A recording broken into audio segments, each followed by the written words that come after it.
여러분 우리는 어제 예수 그리스도 안에서 구속의 은혜로 말미암아 하나님의 자녀가 된 성도에 대해서 나누었습니다. 에베소서는 교회란 무엇인가에 대해 기록하고 있는 책이지만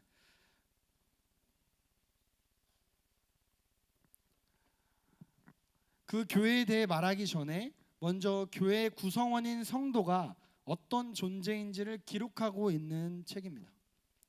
본래 우리는 허물과 죄로 죽은 존재들이었다고 어제 살펴보았죠.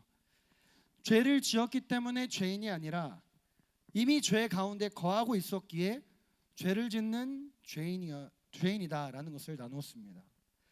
어쩔 수 없이 마지못해 죄를 짓는 존재들이 아닌 죄를 찾고 찾아서 반드시 짓고야만은 죄를 사랑하는 존재가 바로 우리라고 나누었습니다. 하나님의 말씀에 순종하는 것에는 죽은 존재이지만 죄를 짓는 데는 살아있는 존재가 우리라는 것이죠. 본질상 진노의 자녀입니다.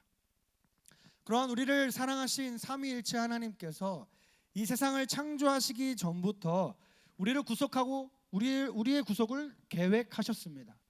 그 구원은 삼위일체 하나님의 위격적인 사역이고 연합적인 사역이며 또 마치 한 몸과도 같은 유기적인 사역이었습니다.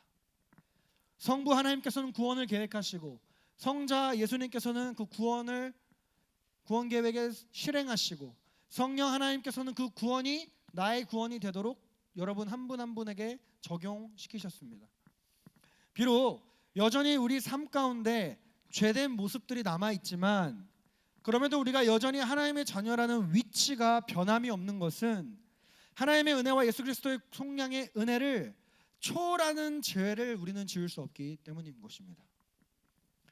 그 은혜의 풍성함, according to His riches, 그 하나님의 그 은혜의 풍성함을 따라 긍휼을 베푸시는 하나님의 사랑 때문에 우리는 본질상 진노의 자녀이었지만 우리는 하나님의 자녀로 하나님의 아들들로 거듭나게 되었습니다.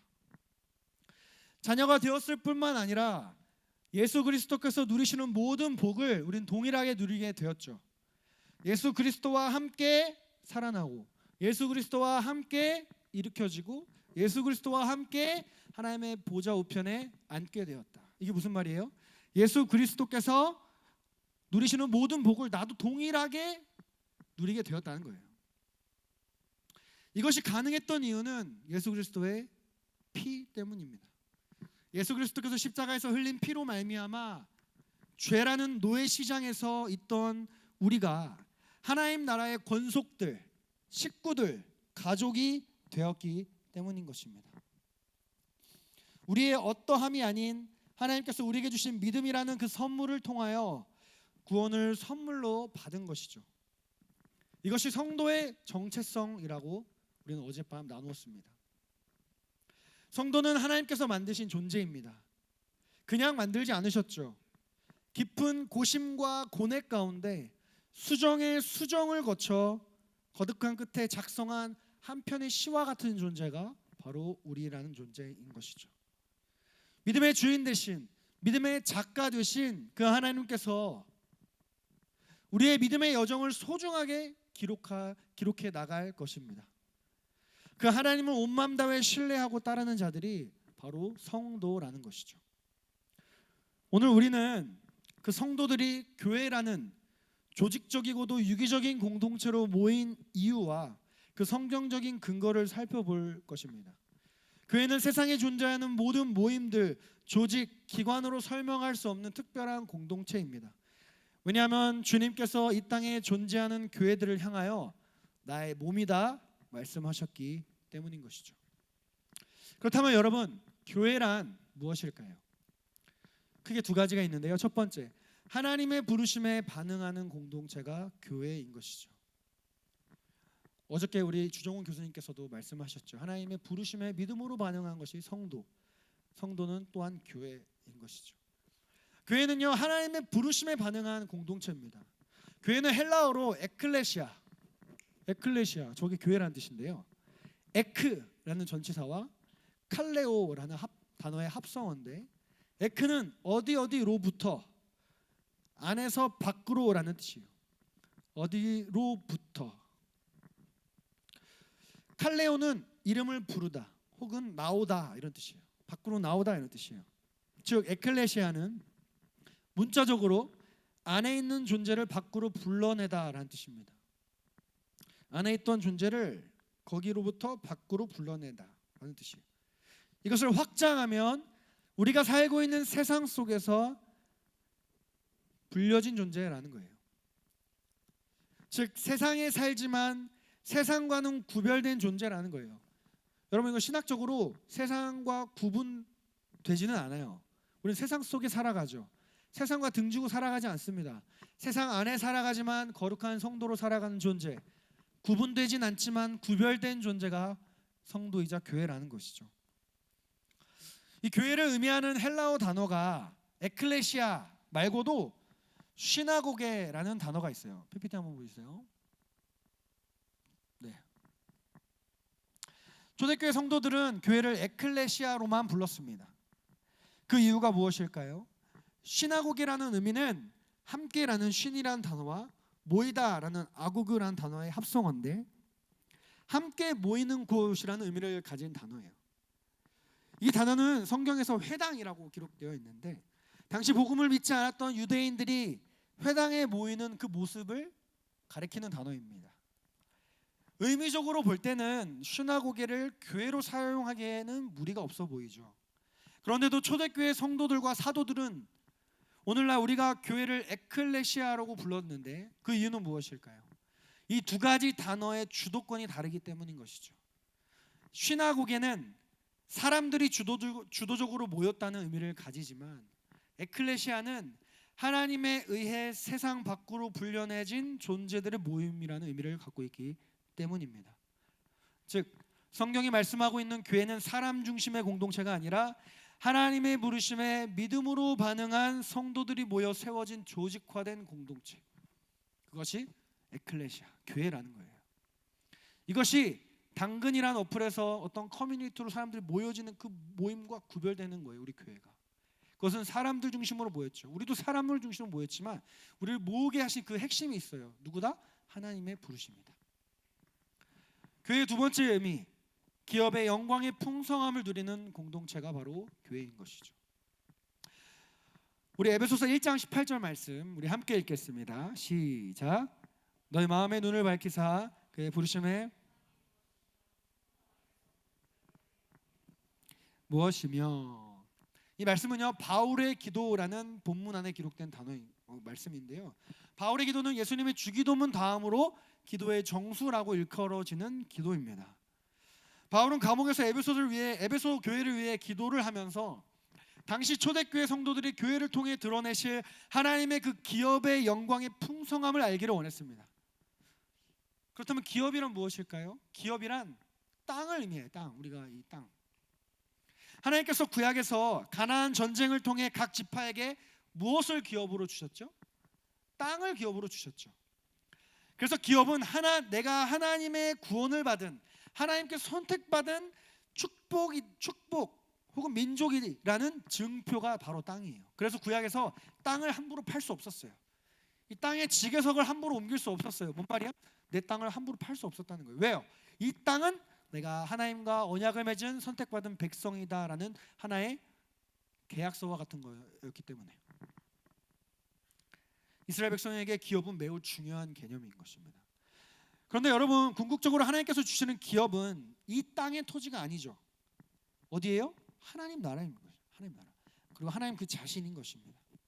여러분, 혹시 손 안 들어도 돼요? 내 이름으로, 내 명의로 된 땅이 있다. 마음속으로만 손 드십시오. 행복할 겁니다. 내 이름으로 된 부동산이 있다. 아주 행복할 겁니다. 그렇죠? 여러분, 우리가 이 땅의 토지를 구매하고 부동산을 구매해도 행복한데, 또 내가 사랑하는 사람과 결혼에 꼴이 난 것도 행복한데, 우리가 하나님과 그 결혼을 상징하는 언약을 맺고 그 하나님의 나라, 하나님의 땅을 기업으로 받는다면 우리는 얼마나 기쁘고 행복할까요? 우리가 주님 안에 있는 그 기업의 풍성함을 알 때 우리는 더 이상 세상의 것에 만족하지 않게 되는 것입니다. 만약 우리가 아직 세상의 것에 미련을 두고 살아간다면 이는 우리가 아직 하나님께서 약속하신 그 기업의 영광의 풍성함을 아직 맛보지 못했기 때문인 것이죠. 그렇다면 그 기업의 풍성함을 우리는 어디서 발견할 수 있을까요? 사도 바울이 에베소서 1장과 2장에서 지속적으로 in Christ, 그리스도 안에서라는 개념을 강조했다고 어제 나눴습니다.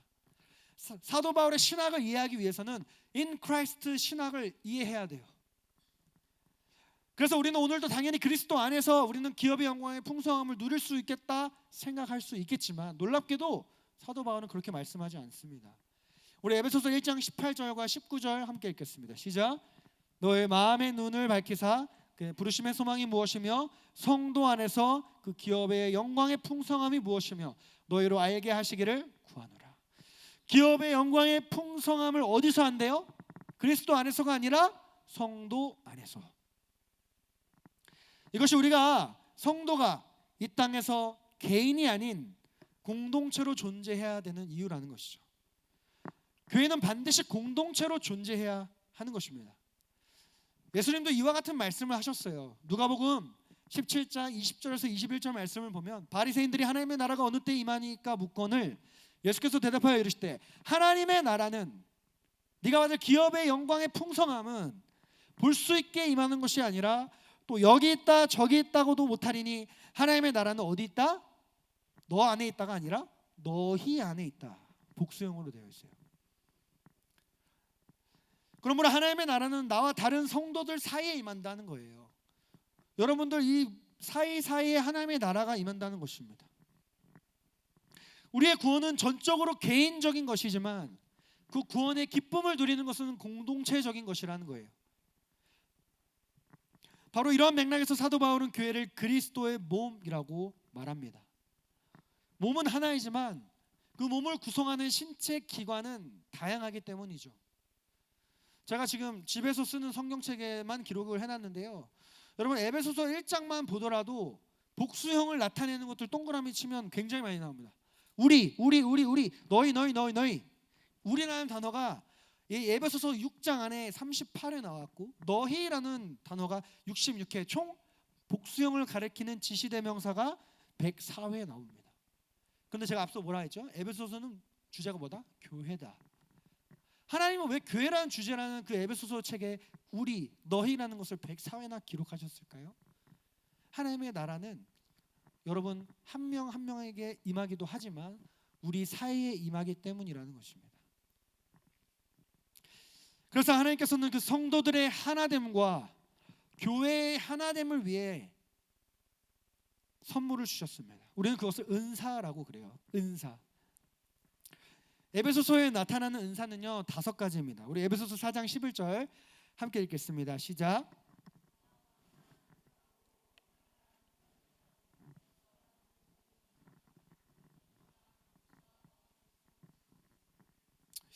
네, 여기서 나 교육부서 교사다 손.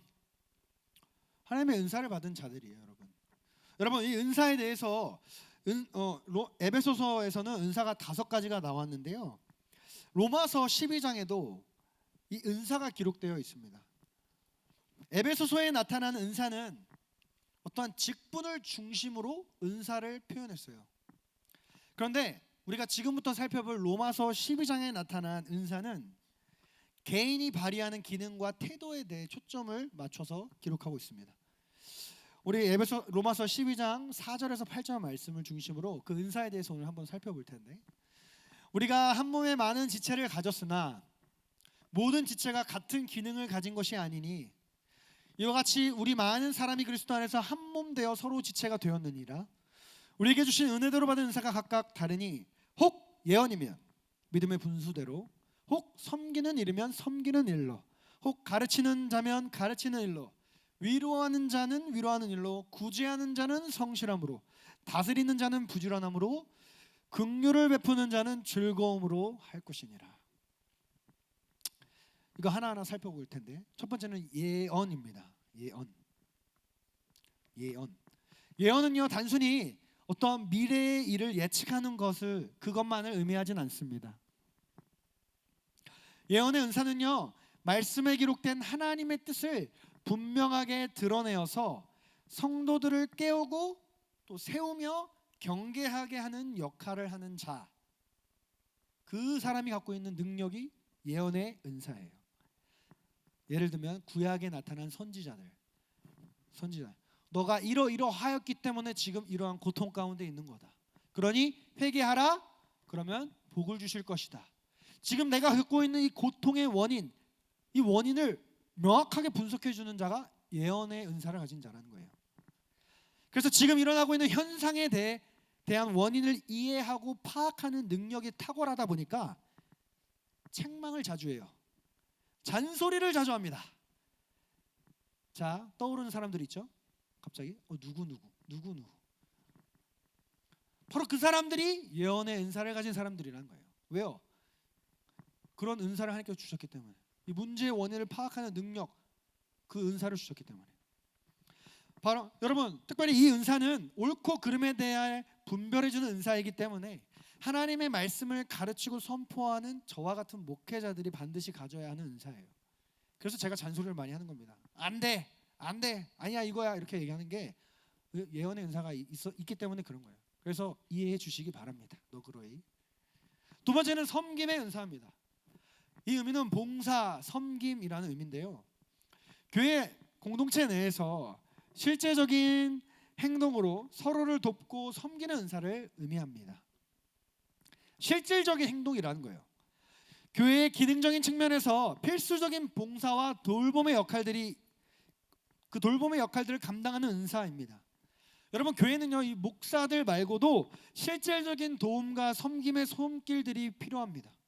예를 들면 예배 안내, 주차 안내, 식당 봉사, 교회를 청소하는 미화, 또 교회의 보안을 담당하는 시설 관리 및 유지, 이런 모습들이 필요하다는 거예요. 그래서 오늘날 교회의 봉사자들, 자원봉사 사역을 기쁨으로 감당하는 사람들이 섬김의 은사를 받은 존재들입니다. 세 번째는 가르침입니다. 가르침의 은사. 그리스도에 대한 지식을 전달하는데 탁월함과 즐거움을 느끼는 은사예요. 하나님의 말씀을 명확하게 그리고 체계적으로 전달하려고 합니다. 그래서 가르침의 은사가 있는 분들은 대체적으로 교회 내에서 성경 공부, 주일학교, 반교사와 같은 역할을 감당하기를 좋아해요. 그들은 결코 그냥 가르치지 않고요, 성경에 대한 지식을 완전하고 정확하게 전달하는 것을 중요하게 생각합니다. 초대교회의 사도들, 교사들이 이 은사를 감당했던 사람들이죠. 신약 성경의 대부분을 기록하고 또 초대교회의 어른이었던 사도 베드로가 하나님의 뜻을 잘못 이해했을 때 책망했던 사도 바울이 바로 이 가르침의 은사가 있었던 사람이에요. 틀렸습니다, 이렇게. 이게 아니라 이게 하나님의 뜻입니다, 이렇게 얘기하는 사람. 네 번째로 위로의 은사를 갖고 있는 사람입니다. 격려와 권면을 의미하는데 말 그대로 옆에 불러 세우다라는 거예요. 위로를 잘 하다 보니까 그 사람 옆에 있고 싶어지는 거예요. 성도들을 말로써 위로하는 데 달란트를 가진 사람입니다. 동시에 성도들에게 거룩한 동기부여를 주는데 탁월한 능력과 재능과 기쁨을 누리는 은사를 가진 사람을 이제 위로의 은사를 가진 사람이라는 것이죠. 적어도 저희 교회 서울홍성교회 성도라면 이 은사를 듣고 떠오르는 한 분이 있을 겁니다. 바로 우리 다임 목사님. 다임 목사님은 위로의 은사가 매우 탁월하신 분이에요. 저에겐 전혀 없어요.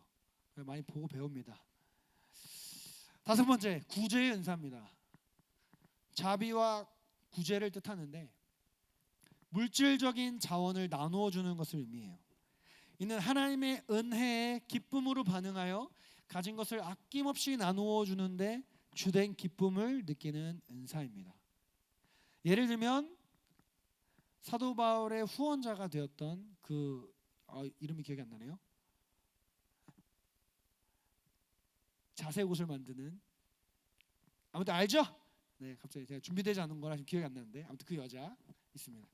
그래서 이 은사는 이웃 사랑과 기독교적 사회 봉사의 기초가 됩니다.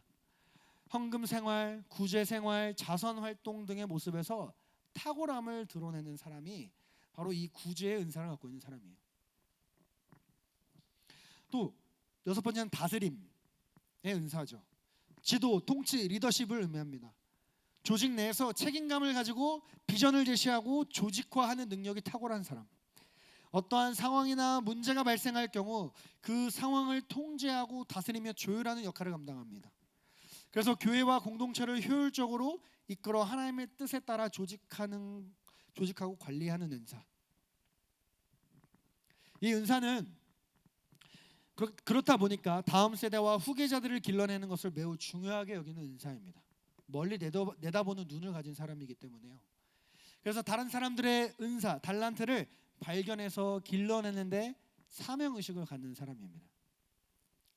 그래서 교회의 방향성을 제시하고 어떠한 사역의 결정을 내리는 목사나 장로들에게 필요한 은사라는 것이죠. 여러분, 신약에서 최소 8개의 교회를 개척한 사도 바울이 바로 이 다스림의 은사를 가졌던 사람이에요. 교회 어떤 공동체를 세운다는 건요, 혼자 힘으로 할 수, 그러니까 굉장한 능력이에요. 또 구약에서는 누가 있을까요? 모세의 장인 이도로가 있겠죠. 이따가 나오겠지만 100부장, 50부장, 1000부장을 세웠죠. 그걸 통해 조직을 잘 운영하게 하는 은사, 다스림의 은사를 갖고 있는 사람. 마지막 7번째는 긍휼의 은사입니다. 깊은 동정, 긍휼, 연민을 의미하는데 마음 깊은 곳에서 우러나오는 자비로운 태도를 말합니다. 다른 사람의 마음을 섬세하게 들여다보고 고통에 공감하는 은사. 사회적 약자나 고난 중에 있는 자들을 돌보는 모습. 이 긍휼의 은사를 가진 사람입니다. 좀 뜬구름 잡는 이야기 같아서 제가 예를 한번 들어드릴게요. 지금 제가 여기서 누군가가 유리잔에 담긴 물을 가지고 이렇게 앞으로 나오고 있다가 그 유리잔을 떨어뜨렸어요. 설교하고 있는 저에게 가져오려다가 걸려 넘어져서 유리잔을 깨트려 버렸습니다. 자, 이 상황에서 가장 필요한 것이 무엇일까요? 가장 필요한 게 뭐예요, 여러분? 이 질문에 가장 먼저 떠오른 것이 있다면 그것이 여러분들의 은사 가운데 하나예요.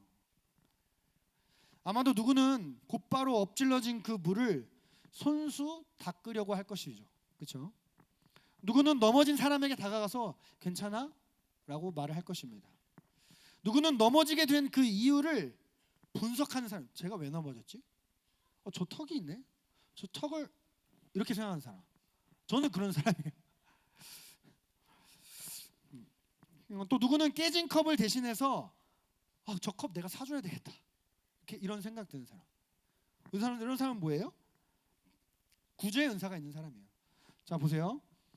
손수 닦아주는 사람 뭐예요? 섬김의 은사가 있는 사람이고요. 괜찮아? 위로의 은사가 있는 사람이고, 저거 왜 그러지? 저거 왜 저기 있어? 저기 있으면 안 되지. 저것 때문에 넘어졌잖아 라고 얘기하는 사람, 예언의 은사. 저거 누가 갖다 놨어? 이렇게 막 잔소리하는 사람, 예언의 은사. 그리고 저거 내가 물어줘야 되겠다. 내가 대신 갚아줘야 되겠다. 구제의 은사. 그리고 누구는 이 모든 상황에서 야, 너 저거 하고 너 저거 하고 저거 해라고 지시하는 사람, 저와 같은 사람, 다스림의 은사. 오케이? 이해되셨죠?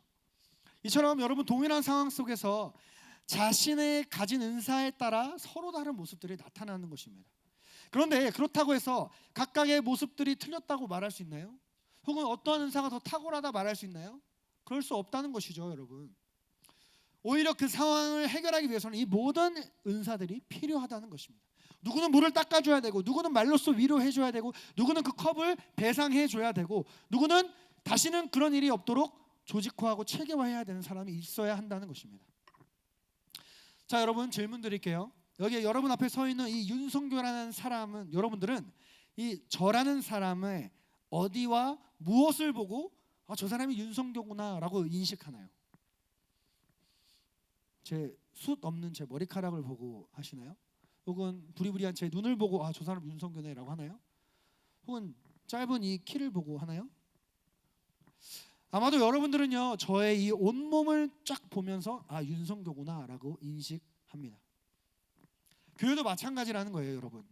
우리가 주의 몸된 교회를 교회로 인식할 수 있고, 또 인식해야 하는 것은 교회의 어떠한 한 면 혹은 한 은사에 그 은사만을 바라보는 것이 아니라 교회의 모든 것, 교회 안에 있는 모든 은사를 바라보며 교회로 인식해야 한다는 거예요. 여러분, 사랑하는 여사 공동체 여러분, 주님의 몸된 교회는 어느 하나의 은사만을 필요로 한 것이 아닙니다. 그런데 실상 우리가 원하는 예수 그리스도의 몸은 어느 하나에 치우쳐진 모습일 때가 참으로 많습니다. 예를 들어볼까요? 저 판단하는 저 사람만 없으면 우리 교회가 평화로울 텐데. 또는 까딱하면 가르치려고 드는 저 사람만 없으면 교회가 참 조용해질 텐데. 혹자는 큰 그림은 못 보고 당장의 눈앞의 것만 바라보는 저 사람만 없으면 우리 교회가 더 부흥할 텐데. 혹은 저 자꾸 막 구제하자고 하는 저 사람만 없으면 잘 모아서 더 큰 교회 건축할 텐데. 라는 이런 마인드, 이런 판단들이 어느 하나의 은사에만 치우쳐지려고 하는 우리들의 모습이라는 거예요. 그것은 마치 내 몸의 일부인 팔을 혹은 발을 혹은 손을 잘라내려 하는 것과 같다는 것입니다. 그러한 몸은 결코 건강한 몸이 될 수 없죠. 그렇다면 여러분, 우리가 하나의 은사에만 치우쳤을 때 어떤 일이 일어날까요? 만약 우리가 위로의 은사에만 치우쳐진 공동체라면 다른 어떤 교회보다 위로는 잘 하겠지만 그 교회 사역 자체가 진행이 되지 않습니다. 사역 자체가 일을 할 수 없어요. 일을 못해요. 속된 말로 일머리가 없는 거예요. 위로만 잘하는 거예요.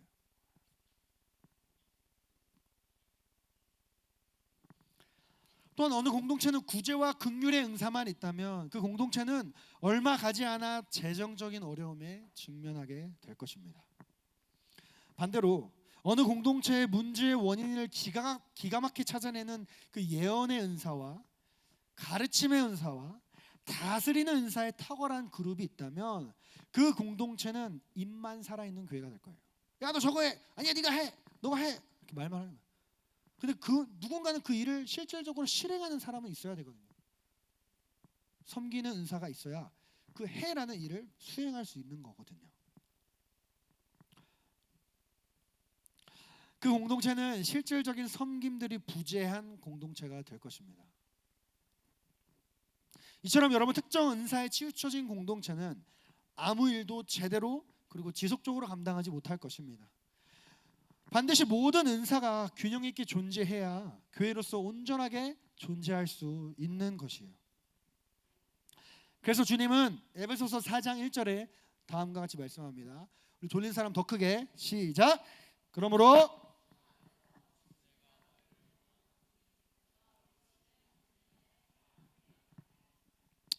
합당하게 행하여 라는 단어는 저울의 균형을 맞추다라는 뜻입니다. 저울의 균형을 맞추다.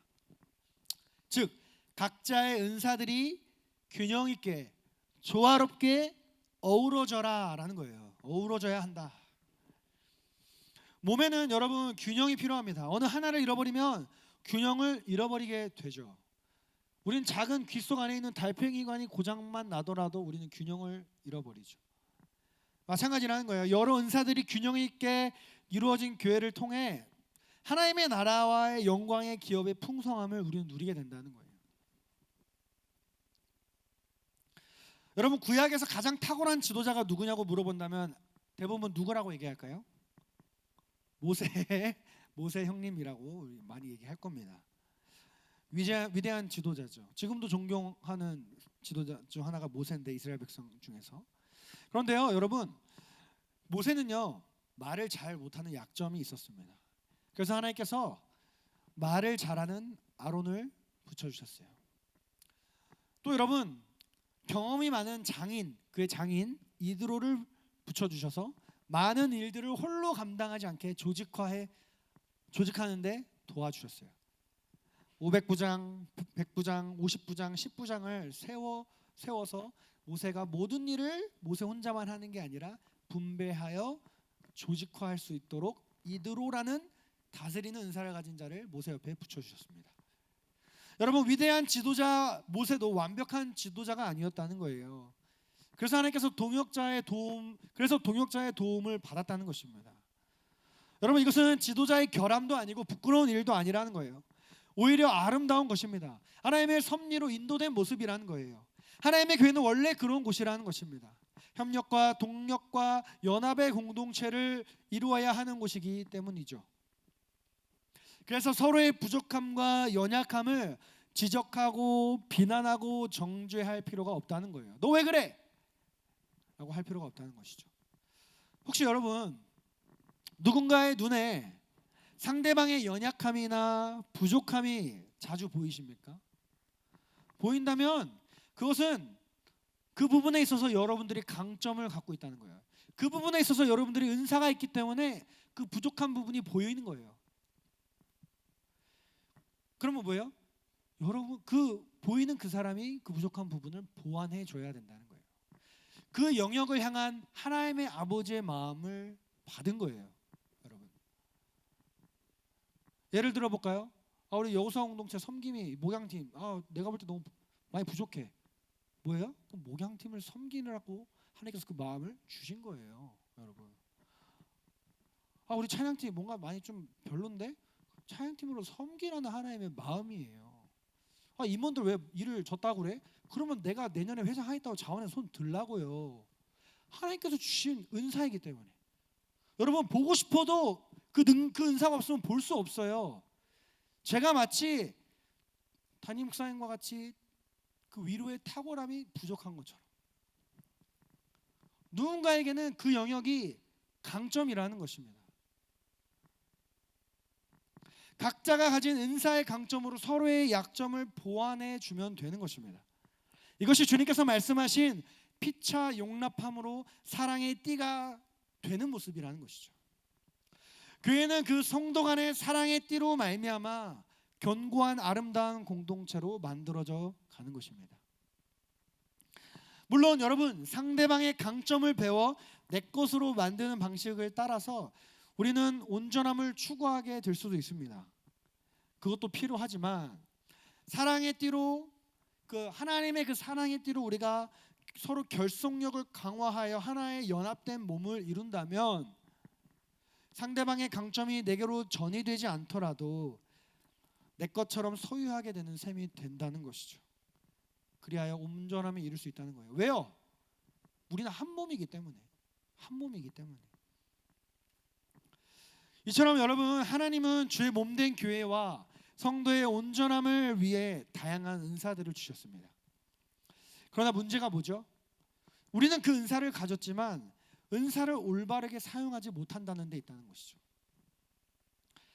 은사가 다양한 것은 좋은 것이기에 우리는 은사를 균형 있게 잘 적용만 한다면 그 교회는 건강해질 것입니다. 그런데 은사를 잘못 적용할 경우 교회에 하나 되면 오래가지 못할 것이고 금방 깨어질 것입니다. 그래서 하나님께서는 우리에게 주신 은사를 어떻게 적용해야 될지에 대한 원리들도 알려주셨습니다. 그 말씀은 에베소서 4장 1절에서 3절까지 말씀이에요. 우리 에베소서 4장 1절에서 3절 함께 읽겠습니다. 시작. 그러므로 주 안에서 갇힌 내가 너희를 권하노니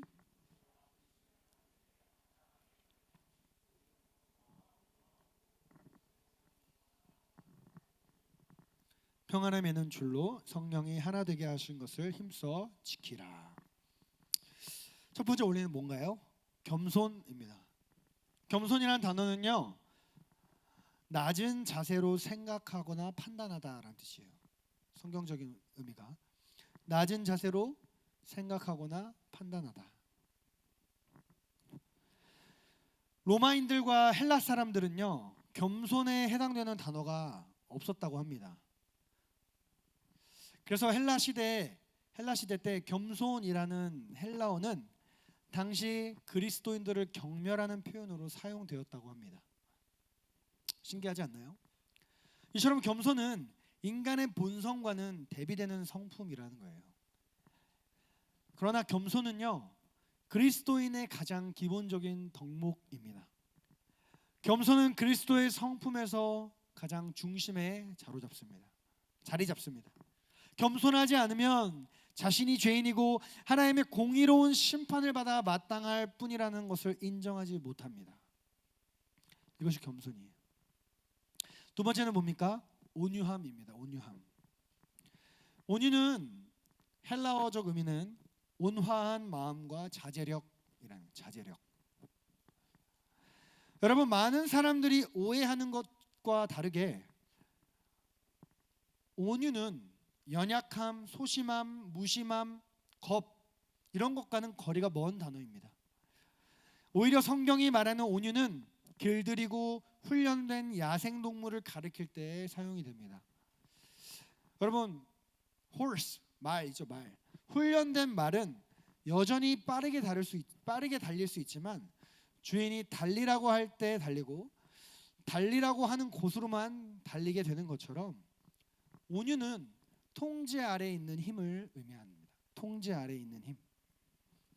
그러므로 여러분, 성경적인 온유란 하나님의 통제와 다스림 아래에 있는 힘을 온유라고 얘기하는 거예요. 그래서 온유한 사람은 유순하고 온화하며 절대로 부복하거나 자기 주장을 하거나 앙심을 품거나 자기 방어적이지 않습니다. 그 대표적인 사람이 바로 다윗이었어요. 다윗은 엔게디 그 근처에 동굴에서 자고 있던 사울 왕을 죽일 수 있었지만 그는 죽이지 않았죠. 왜요? 하나님께서 기름 부으신 왕이기 때문에 다윗은 자신의 혈기를 내세워 사울 왕을 죽이기보다는 온유한 성품을 따라 육신의 혈기를 통제한 모습을 보여주었습니다. 세 번째 원리는 오래 참음입니다. 오래 참음은 겸손과 온유의 산물입니다. 이 단어의 의미는 문자적으로 성미가 느긋하다, 참을성이라고 번역이 됩니다. 참을성. 이 단어를 생각하면 떠오르는 사람이 몇 명 있는데요. 바로 구약의 아브라함입니다. 아브라함은 그의 아들을 얻기까지 몇 년을 기다렸어요? 최소 20년을 기다렸어요. 노아도 마찬가지입니다. 노아는 인내함으로 120년간 방주를 지었습니다. 120년 동안 참았던 거예요. 기다렸던 겁니다. 하나님께서 말씀하신 그 뜻이 이루어질 때까지. 어디 그뿐인가요, 여러분? 거룩하신 하나님은 여전히 충만하고 만연한 인류의 죄악들을 보시며 아담 때부터 지금까지 참고 계십니다. 이 오래 참음의 대조적인 예로, 반대되는 예로는 모세가 있습니다. 우리가 지금 리딩 지저스 하고 있잖아요. 모세는요, 광야에서 80년을 훈련 받았지만 이 마라의 물 사건 때 자신의 혈기를 이기지 못해 가나안 땅에 들어가지 못했죠. 오래 참음이 좀 부족했던 거예요. 그 위대했던 지도자 모세도 이런 연약함이 있었습니다. 네 번째, 용납하는 사랑입니다. 사랑 가운데 서로 용납하는 원리라는 거예요. 베드로전서 4장 8절에 사랑은 허다한 것을 덮는다, 사랑은 모든 것을 덮는다 그랬어요. 마치 우리의 죄를 덮어주신 하나님의 사랑처럼. 용납하는 사람은 아가페 사랑을 의미하는 거예요. 아가페 사랑.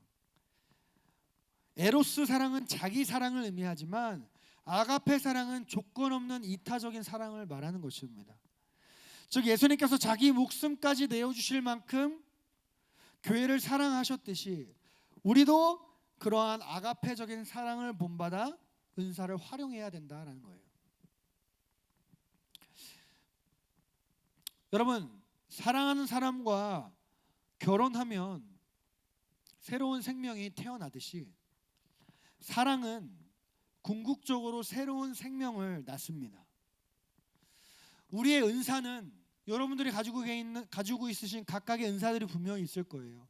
그 은사는요, 사람을 세우고 사람을 살리고 새로운 영적인 생명을 낳고 영혼을 살리는 은사로 쓰임 받아야 된다는 거예요.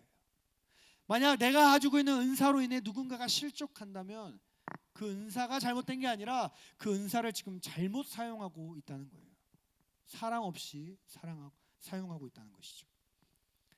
이를 위해 여러분, 그리스도의 사랑으로 용납하고 기다려주며 함께 걸어가야 하는 것입니다. 그래서 항상 생각해야 돼요. 지금 내가 가지고 있는 이 은사로 말미암은 내 말과 생각과 행동과 내 선택이 생명을 살리는 선택인지, 사람을 세우는 선택인지, 상처받는 영혼을 살리고 위로하는 선택인지를 우리는 끊임없이 생각하며 우리는 은사를 활용해야 된다는 거예요. 여러분, 그래서 목회자들이 때로는 직설적으로도 말하지만 때로는 기다려주는 거예요. 그 믿음의 분량에 따라 다르게 나타나는 거예요. 내가 지금 여기서 세게 얘기하면 얘는 받아들일 것 같으면 바로 하는 거예요. 근데 아직은 좀 영적으로 신앙적으로 좀 많이 좀 연약하면 기다려주는 거예요. 그 모습을 누군가는 어떻게 목사님은 그럴 수 있어요? 이렇게 말할 수 있지만 내가 보기에, 목회자가 보기에 이 사람은 아직은 기다려줘야 될 때라는 거예요. 그래서 때로는 살리기 위해 위로하고 기다려도 주지만 반대로 살리기 위해 훈계도 해야 하는 것입니다. 마지막 5번째 원리는요, 평안에 매는 줄입니다. 평안에 매는 줄. 겸손과 오래 참음과 용납함의 최종 결과는 평안에 매는 줄로 성령이 하나 되게 하신 이 교회를, 이 공동체를 힘써 지키는 데까지 나아갑니다. 여러분, 평안이란 중재하다, 화목하게 하다라는 뜻이에요. 중재하다, 화목하게 하다. 힘써라는 단어는 재밌게도 서두르다라는 뜻이에요. 서두르다. 또는 서두르다라는 단어에서 파생되어 열정, 부지런함이라는 단어예요. 그러니까 이 세 가지 의미를 다 갖고 있어요. 힘써라는 단어가 뭐예요? 서두르다라는 의미도 있고 열정도 있고 부지런함도 있다는 거예요. 이는 여러분, 문제를 일으키고 문제를 키우는 트러블 메이커가 되지 말라는 것입니다. 오히려 문제를 중재하는 지혜로운 피스 메이커가 되라는 것이죠. 그리고 그 일은 열정과 부지런함을 가지고 힘써야 된다라는 거예요. 여러분, 앞서 생명을 낳는 그 사랑의 실천함에 있어서는 조심스럽게 때로는 기다려줘야 된다라고 말을 했지만 공동체의 평안을 해치는 상황에서는 급하게 개입해야 된다는 거예요. 급하게, 서두르게, 열정을 다해 부지런함으로 그 공동체의 평안함을 해치는 그 자리에 가서 문제를 해결해야 된다는 거예요. 사람을 살리는 일에는 때로는 기다려주고 느리게도 가겠지만 이 공동체를 해치는 어떠한 모임에는 급하게 가야 돼요. 그래서 여러분, 오늘 교회와 이단 강의 들었죠? 교회를 해치는 이단이 있으면 바로 내쫓아야 되는 것입니다. 경고 이딴 거 필요 없어요. 그냥 바로 내쫓아야 이단은. 왜요? 힘써 서두르게 우리의 평안을 지키기 위해.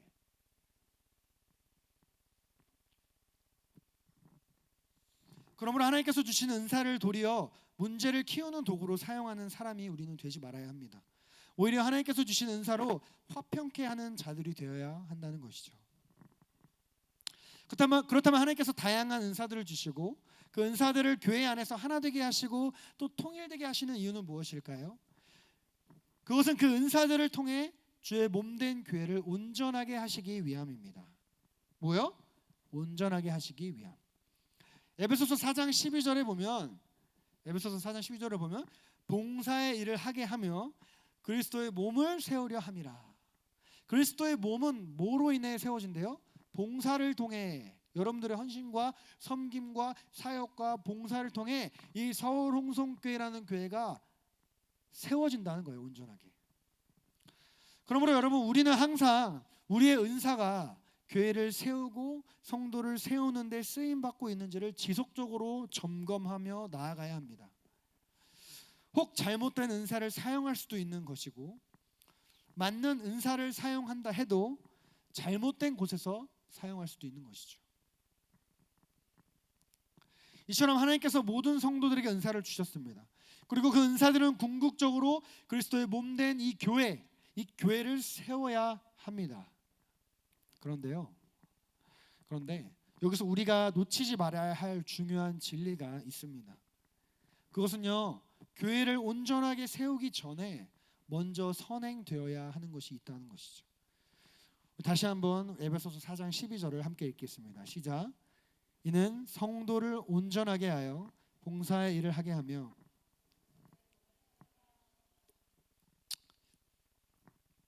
교회를 온전하게 세우는 데 앞서서 먼저 선행되어야 하는 것은 성도의 온전함이라는 것이죠.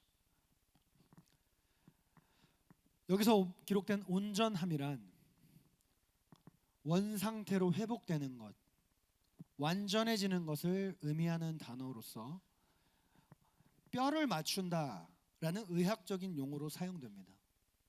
뼈를 맞춘다. 원래 있어야 할 그 자리로 뼈를 맞추는 행위를 온전함이라고 헬라어로 쓰임 받았다는 거예요. 즉 성도가 성도다워질 때 비로소 건강하게 봉사의 일을 감당하게 되는 것이고, 그 성도의 봉사의 일로 말미암아 교회가 온전하게 세워진다는 거예요. 그래서 여러분, 교회의 봉사보다 앞서는 것이 성도들의 온전함이어야 한다는 것입니다. 성도가 온전해야 교회가 온전해지기 때문인 것이죠. 이는 곧 봉사가 성도를 온전하게 할 수 없다는 것을 의미하기도 하는 것이죠. 그렇다면 성도는 어떻게 온전해지는 것일까요?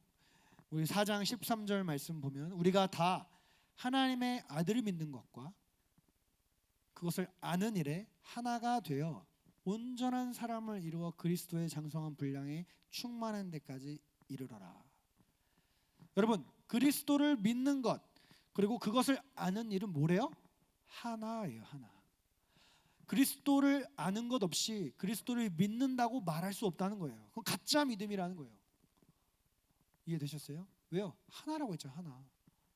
근데 그 하나로 말미암아 성도가 온전하게 된다 기록되고 있습니다.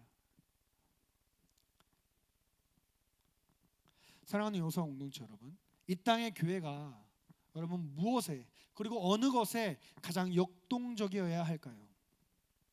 봉사입니까? 사역입니까? 나눔입니까? 이 모든 것 다 중요하다고 앞서 말씀드렸습니다. 다 중요한 것이지만 성도가 가장 먼저 그리고 가장 최고의 가치를 두며 자신의 열정을 쏟아부어야 하는 것은 하나님을 바르게 믿는 것이어야 하는 거예요. 하나님을 바르게 아는 데에 힘써야 한다는 것입니다.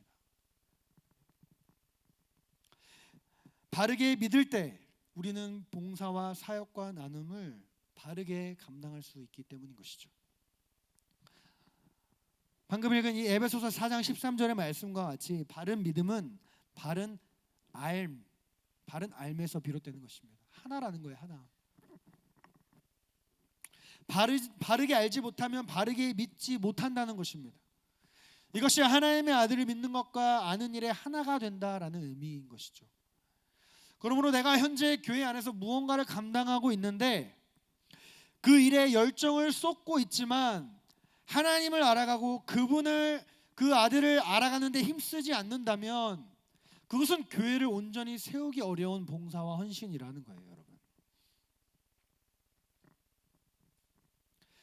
진리와 복음을 알아가는 데 힘쓰지 않는 봉사와 사역과 나눔과 헌신은 교회를 그리스도의 장성한 분량에까지 이르게 할 수 없다는 것입니다. 여러분, 우리가 교회 안에서 사역과 봉사를 할 때 번아웃이 오는 이유가 무엇인가요, 여러분? 하나님을 알아가는 지식과 믿음의 채워짐이 없기 때문에 그런 거예요. 안 믿어져요. 배워야죠. 왜요? 믿음은 들음에서 난다 그랬기 때문에. 들어야죠. 힘써 알아야죠. 여러분, 번아웃은 육적인 번아웃과 영적인 번아웃으로 구분됩니다. 육적인 번아웃은 그저 쉬면 돼요. 그냥 한 두세 시간 더 자면 돼요. 한 일주일 여행 갔다 오면 됩니다. 적절한 쉼을 통해 육체와 정신의 피로를 풀면 됩니다. 그러나 여러분, 영적인 번아웃은 달라요. 영적인 번아웃은 채워져야 된다는 거예요. 채워질 때 해결된다는 겁니다. 육적인 번아웃과는 달리 영적인 번아웃은 채워짐이 부재할 때 나타나는 현상이기 때문에 그래요. 그러므로 영적인 번아웃은 채움이 있을 때 해결된다는 거예요. 채움이 있을 때. 여러분, 제가 여러분 좀 귀 기울여 좀 잘 들으셔야 됩니다. 제가 지난 1년간 가장 많이 들었고 또 이해하기 좀 어려웠던 부분은 목사님 저 교회 좀 쉬려고요. 저 예배를 좀 쉬려고요. 라고 하는 청년들의 말이에요. 그리고 그래서 섬김을 좀 내려놓을게요 하는 말입니다. 이거는요 여러분 비단 여러분들만이 아니라 제가 경험한 모든 교회 청년들 다 동일한 말을 했어요. 그런 분들에게 제가 질문해 보고 싶습니다. 여러분 어떠한 이유 때문에 교회를 쉬고 예배를 쉬었을 때 여러분들의 그 번아웃의 문제가 해결되던가요? 아니라는 거예요. 여러분 사랑하는 여호사 공동체 여러분, 우리가 교회를 쉰다고 해서 예배를 잠시 내려놓는다고 해서 그 봉사를 내려놓는다고 해서 우리의 영적인 번아웃의 문제가 해결되는 것이 아니라는 것입니다. 오히려 여러분 예배의 자리를 통해 하나님의 말씀을 들음으로 믿음을 키워나가야 하는 것입니다. 믿음의 공동체 안에서 양육이라는 과정을 통해 하나님을 알아가는데 힘써야 한다는 것입니다. 그리스도를 아는 지식으로 풍성해져야 나의 영적인 번아웃이 해결된다는 거예요. 여러분 문제는 채워짐이었다는 거예요. 채워짐. 참된 채워짐이 없기에 영적인 번아웃이 오는 것입니다. 여러분. 그런데 만약 그렇게 했음에도 불구하고 번아웃이 해결되지 않았다면 여러분 자신을 점검해야 됩니다. 내가 그동안 무엇을 위해 교회 생활해왔고 무엇을 위해 각종 봉사를 해왔으며 무엇을 위해 신앙생활을 했는지. 왜냐하면 영적인 번아웃은 우리의 발걸음과 사역의 방향성이 하나님을 위한 것이 아니라 내 자신을 위한 것일 때 나타나기 때문에 그래요. 내가 말씀도 잘 들어요. 예배의 자리도 잘 지켜요. 봉사도 열심히 해요. 잘한다 잘한다 소리도 들어요. 그런데 내가 영적인 번아웃이 왔어요. 내가 일주일 동안 휴가를 갔다 왔는데도 이 번아웃이 해결이 안 돼요. 그럼 왜 그래요? 여러분들의 신앙생활의 그 본질적인 질문을 던져야 돼요. 내가 왜 신앙생활을 하지? 내가 왜 교회 다니지? 질문해야 된다는 것입니다. 여러분. 그러므로 여러분 관성에 의해 봉사하지 마십시오. 관습에 의해 사역하지 마십시오. 분위기에 취해서 나눔하지 마십시오. 하나님을 알아가는 과정 없이 감당하는 봉사와 영적인 채워짐 없이 수고하는 사역은 매우 위험합니다. 여러분 오히려 그 열정으로 하나님을 알아가는데 더욱 힘써야 되는 것입니다. 그래서 여러분 그래서 성경을 읽어야 하는 거예요. 리딩 지저스도 그래서 감당해야 목숨 걸고 해야 되는 것이고요. 양육 프로그램이 열릴 때마다 열정적으로 참여해야 되는 것이고요. 기회가 되면 제자 훈련도 받아야 하는 것입니다. 이 모든 것이 여러분들이 하나님을 더 잘 믿게 하여 온전한 성도에 이르게 하기 위한 거예요. 그렇게 여러분들이 온전해질 때 우리에게 허락하신 서울홍성교회라는 주님의 몸된 교회도 함께 온전해지기 때문이라는 거예요. 여러분 서울홍성교회 없으면 여러분도 없는 거예요. 여러분 다른 교회 갈 수 있겠지만 그 마음의 공허함은 평생 채울 수 없습니다. 여러분 하나님께서 뜻하신 바가 있어 여러분들을 서울홍성교회로 보낸 거예요. 다른 교회도 마찬가지예요. 그 누군가도 하나님의 뜻하신 바가 있어 그 교회에 다니게 하신 거예요. 여러분들에게 필요한 말씀이 있기에 필요한 봉사가 있기에 이 서울홍성교회라는 것을 하나님께서 보내주신 거예요. 여러분의 관점에서 생각하지 마시고 하나님의 관점에서 한번 여러분들의 인생을 생각해 보자는 거예요. 그게 겸손이에요. 여러분 상대방의 입장에서 한번 생각해 보는 것.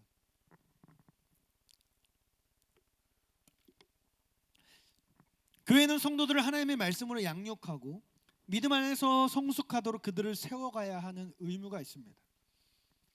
그래서 사도 바울은 에베소서뿐만 아니라 골로새서에도 다음과 같이 말씀합니다. 골로새서 1장 28절 말씀. 우리가 그를 전파하여 각 사람을 권하고 모든 지혜로 각 사람을 가르침은 각 사람을 그리스도 안에서 완전한 자로 세우려 함이니라. 가르친다고 했어요. 수동적인 자세가 아니에요. 여러분 권하고 가르칠 때 말씀으로 성도를 양육할 때 그 양육을 내가 받을 때 그리스도 안에서 완전한 자로 세워진다는 것입니다. 그렇게 세워진 성도들을 통해 또 다른 예수 제자들이 세워지고 그로 인해 주의 몸된 교회가 굳건하게 세워진다는 거예요. 이것을 방해하는 사역과 이것을 방해하는 헌신과 방해하는 어떠한 여러분들의 마음에 무언가가 있다면 다 내려놔야 됩니다. 다 가지쳐야 됩니다. 그래서 저는 결국에는 목사님 잠깐 쉴게요 라고 할 때 저는 그렇게 많이 붙잡지 않아요. 물어보겠죠. 원인을 파악하겠죠. 근데 원인이 진짜 쉬어야 된다면 저는 그냥 놔준다고 뭐 놔줄 사람들은 아니겠지만 그냥 그렇게 존중합니다. 왜요? 그걸 통해 그 사람이 온전해질 수만 있다면 이란 그 마음으로 존중하는 거예요. 사도행전 2장 42절에 그들이 성도의 가르침을 받아 서로 교제하고 떡을 떼며 오로지 기도하기를 힘쓰니라. 초대교회 성도들의 그리고 교회들의 모습입니다. 첫 번째 서로 사랑하고 교제하는 것, 두 번째 기도하기를 힘쓰는 것. 이 두 가지는요 여러분 훈련의 영역이에요. 훈련. 제가 군대 얘기를 좀 할 텐데요. 여러분 군대가 가르쳐 주진 않았지만 군대에서 자연스럽게 배운 것 중 하나가 있습니다. 그 가르침은요 세상을 살아갈 때 참으로 유익하지만 익숙하고도 몸에 배기까지는 매우 어렵습니다. 뼈를 까는 고통이 동반됩니다. 그리고 그것은 바로 싫어하는 사람과 같이 먹고 같이 자고 같이 일어나야 되는 거예요. 동고동락해야 돼요. 너무 끔찍합니다. 바로 내 옆자리에서 나를 괴롭히는 선임과 함께 자야 돼요. 미칠 것 같아요. 싫든 좋든 날 힘들게 하는 그 사람, 내가 미워하는 그 사람을 매일 봐야 돼요. 언제까지? 내가 전역하든 그 사람이 전역하든. 죽일 수는 없잖아. 타령할 수는 없잖아. 이 악몽 같은 시간은 그 사람이 전역을 하든 내가 전역을 할 때에 끝나는 것입니다. 그러한 군 생활을 지내다 보면 싫어하는 사람과 지내는 법이 제법 익숙해집니다. 그래서 군대에서도 참고 함께 지내는 법을 배우는데 하물며 성도된 우리도 그리스도 안에서 한 가족된 지체들을 사랑하는 훈련을 더 필요로 해야 된다. 더 사랑해야 되는 훈련이 필요하다는 거예요. 여기 말씀처럼 서로 교제하고 이게 무슨 교제겠어? 사랑의 교제일 거 아니에요. 교제가 자연스럽게 되는 게 아니에요. 의도적으로 해야 된다는 거예요.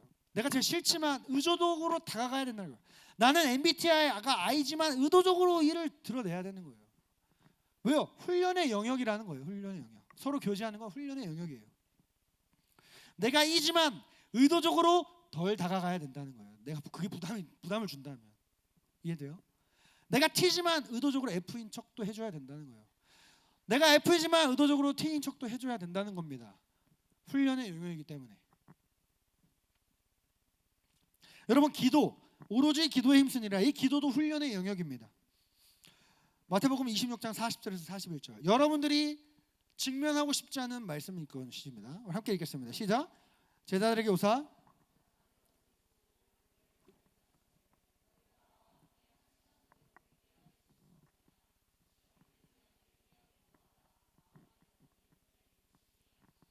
너희가 나와 함께 몇 시간도? 몇 시간도? 대답 안 해. 몇 시간도? 오케이. 여러분 하루에 1시간 기도해야 되는 거예요. 내 영혼 지키려면. 예수님의 말씀입니다. 여러분 연약한 육신을 입은 우리가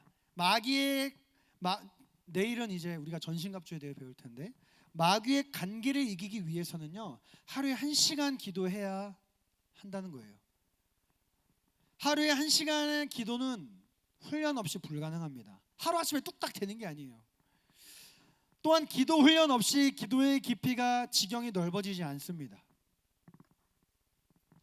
여러분 훈련의 성과는 시간과 비례합니다. 시간을 많이 투자할수록 좋은 훈련의 성과를 얻는다는 거예요. 기도도 마찬가지예요. 물리적으로 기도의 시간을 늘려야 합니다. 좋은 기도는 많은 기도에서 비롯되는 거예요. 기도를 많이 하는 사람에게 좋은 기도가 나오는 것입니다. 그래서 스펄전 목사님은 내가 설교하지 않을지언정 대표기도 아무나 시키지 않는다 이랬어요. 왜? 기도의 중요성을 잘 알았던 목사님이었기 때문에. 그래서 여러분 기도하는 내용 들어보면 저 사람 기도하는 사람이구나 아니구나를 기도 안 하는 사람도 알아요. 우리는 영적인 존재이기 때문에. 예수님이 어떤 분이셨어요? 기도할 필요가 없는 분이셨어요. 기도가 누구를 향한 거예요? 하나님을 향한 건데 예수님 그분 자체가 하나님이잖아요. 기도할 필요가 없는 분인데 그분은 몸소 기도하셨습니다. 그 이유는 제자들에게 기도의 모범을 보이시기 위해서요. 왜? 매일 습관을 쫓아 기도하셨던 예수님의 모습을 니들이 살면서 떠올리기를 원하셨던 거예요. 그리고 기도에 힘쓰기를 원하셨던 거예요. 여러분, 사탄이 가장 꺼려하는 사람이 기도의 훈련이 잘 된 성도예요. 여러분, 기도의 훈련이 잘 된 성도. 물론 여러분, 말씀으로 사단을 대적하기도 하지만 사단도 하나님의 말씀을 잘 알고 있기에 그 말씀으로 우리를 혼란스럽게 하기도 하고 유혹하기도 해요. 마치 사단이 금식하고 있는 예수님을 말씀으로 유혹했듯이 말씀으로 여러분들이 잘못된 길로 갈 수도 있다는 거예요. 유혹받아서 사단에 의해. 이처럼 사단도 하나님의 말씀에 능숙하지만 사단은 하나님께 기도하지 않습니다. 사단은 하나님의 말씀을 누구보다 잘 알지만 사단은 기도하지 않아요. 그래서 기도하는 성도를 어떻게든 기도하지 못하게 막습니다. 이것이 우리가 기도하려고 마음조차 먹기 힘든 이유라는 것이죠. 그런데 여러분, 우리가 그 마음의 유혹을 물리치고 기도를 마치고 기도실 문을 열고 나올 때의 기쁨은요, 경험해보지 않은 사람은 모릅니다. 저도요, 매일 기도하지만 기도하려고 할 때마다 오늘 좀 쉴까 해요. 근데 그 마음을 이기고 기도하고 돌아오면 기도하길 참 잘했다. 항상 그렇습니다. 물론 100% 매일 그런다는 건 아니에요. 실패할 수도 있어요. 쉴까? 그래 쉬자. 이럴 때도 있죠. 나도 사람인데. 근데요, 쉴까? 그래도 하자 하고 10분이라도 하고 오면 기도하길 참 잘했다. 이런 마음이 항상 주님께서 주십니다. 이것은요, 경험해보지 않은 사람은 절대 몰라요. 하나님은 주의 자녀된 우리들이 양육과 하나님의 말씀을 지식으로 채우는 양육과 방금 말한 이 훈련을 통해 그리스도의 장성한 분량에 충만한 데에 이르기까지 자라기를 원하십니다. 그 사명을 감당케 하기 위해 이 땅에 교회를 우리에게 주신 거예요. 그러므로 여러분, 어떤 면에서 교회는요, 예수님의 제자를 길러내는 제자 양성소이자 훈련소라는 것입니다.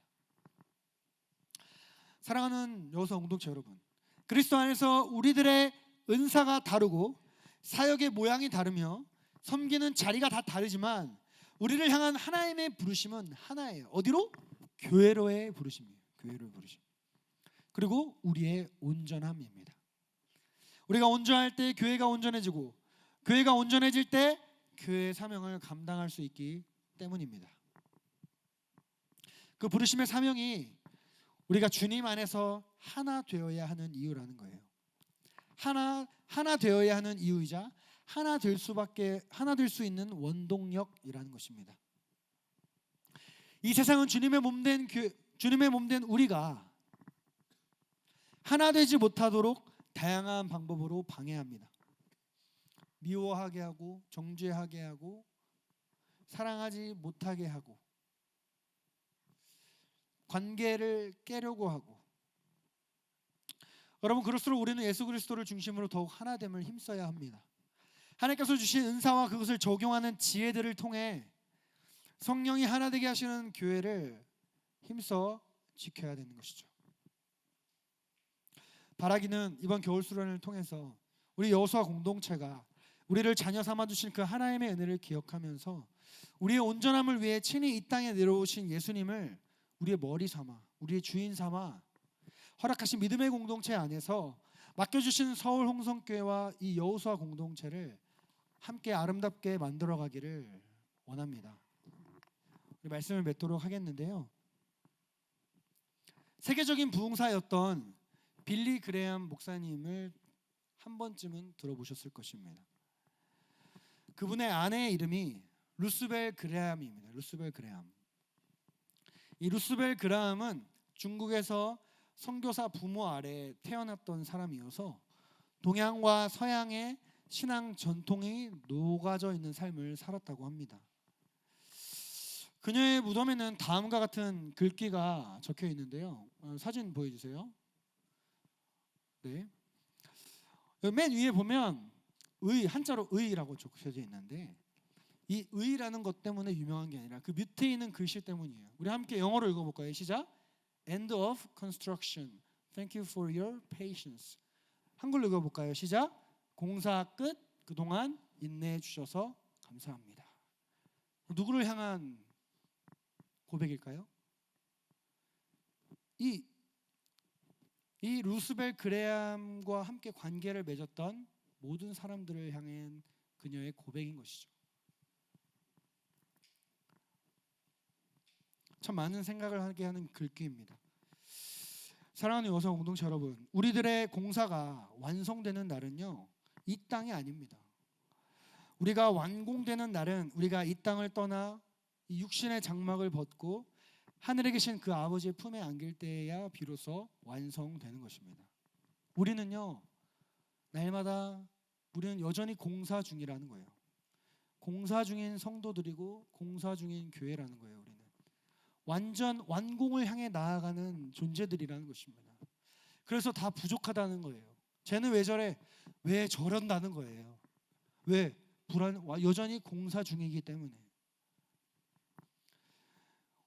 우리 주제 말씀이죠. 우리 함께 에베소서 2장 21, 22절 함께 읽겠습니다. 시작. 그 안에서 건물마다 서로 연결하여 주 안에서 성전되어 가고 너희도 성령 안에서 하나님이 거하실 처소가 되기 위하여 그리스도 예수 안에서 함께 지어져 가느니라. 함께 지어져 가느니라 라는 단어는 문법적으로 진행 형태예요. 진행형. ing라는 것이죠. 아직 완공되지 않았기 때문이라는 것입니다. 여러분, 역사적으로 교회는 언제나 지어져 왔습니다. 이 세상에서 완성된 교회는 하나도 없습니다. 그리고 교회는 언제나 함께 공동체적으로 지어져 왔습니다. 결코 혼자 지어지지 않았습니다. 교회는 그리스도를 머리로 둔 주님의 몸으로서 결코 혼자서는 건강하게 지어져 갈 수 없다는 것이죠. 여러분, 바로 옆에 모 기업에서 짓고 있는 아파트 아시죠? 소방투 시장 옆에 아파트 막 지어지고 있잖아요. 지금 우리는 공사 중인 그 아파트를 보고 저건 실패한 아파트야 라고 말하지 않습니다. 왜요? 공사 중이니까, 지어지고 있으니까, 아직 완공되지 않았으니까 우리는 평가하지 않는다는 거예요. 우리도 마찬가지라는 것입니다. 지상의 교회들과 성도들은 여전히 지어져가는 존재입니다. 아직 완공된 성도와 교회가 아닙니다. 그렇기 때문에 이 땅의 교회가 때로는 힘들고 어려운 것이죠. 그래서 성도 간의 문제나 어려움이 나타나는 것입니다. 그래서 믿음의 지체들 간의 어려움과 미움과 다툼들이 일어나는 것입니다. 그러나 우리는 기대합니다. 우리 안에 착한 일을 시작하시니까 그리스도 예수의 날까지 이루실 것을 우리는 기대합니다. 우리 마지막 말씀인데 우리 함께 기쁨으로 선포합시다. 시작. 너희 안에 착한 일을 시작하시니가 그리스도 예수의 날까지 이루실 줄을 우리는 확신하노라. 사랑하는 여호수아 공동체 여러분, 우리 여호수아 공동체에서 착한 일을 이미 시작하신 그 하나님을 우리는 기대해야 되는 것입니다. 하나님께서 앞으로 어떤 모습으로 우리 공동체를 아름답게 지어가실지를 기대해야 하는 것입니다. 그 하나님으로 말미암아 부족한 우리를 통해 회복을 넘어 부흥의 역사를 이루어가실 그 하나님을 우리 함께 기대합시다. 그 하나님을 사모합시다. 그 하나님을 찬양합시다. 함께 찬양하며 나아가도록 하겠습니다.